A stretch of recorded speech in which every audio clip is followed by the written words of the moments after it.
চিত্রনায়িকা অপু বিশ্বাস নিখোঁজ প্রায় 1 বছর হয়ে গেল। এর মধ্যে তার কোনো সন্ধান পাওয়া যায়নি। তবে গেল বছরের শেষে বিভিন্ন সূত্রের মাধ্যমে জানা যায় অপু শিলিগুড়িতে আছেন। এর আগে গেল নভেম্বরে অপুর দেশে ফেরার কথা শোনা গেলেও তাকে পাওয়া যায়নি। নতুন করে আবারও শোনা যাচ্ছে আগামী মার্চেই দেশে ফিরবেন অপু বিশ্বাস। সম্প্রতি এফডিসিতে কথা হয় অপু বিশ্বাসের মেকআপ ম্যানের সাথে। নাম প্রকাশে অনিচ্ছুক এই মেকআপ ম্যান নিজেকে অপুর পছন্দের মেকআপ ম্যান বলে দাবি করেন। তিনি বলেন, অপু দিদি মার্চে দেশে ফেরার কথা রয়েছে। এরপর তিনি এপ্রিল থেকে আবারও ছবিতে অভিনয় করবেন। তিনি আরও বলেন, আগের মতো স্লিম হয়ে আবেদনময়ী ফিগার নিয়ে ফিরবেন অপু দিদি। আর তো কটা দিন অপেক্ষা করুন, সব গুঞ্জনের অবসান হবে।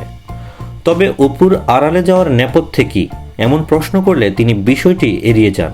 বলেন, অপু দিদির দেশে আসলে তাকেই জিজ্ঞেস করবেন কেন সে আড়ালে গেল।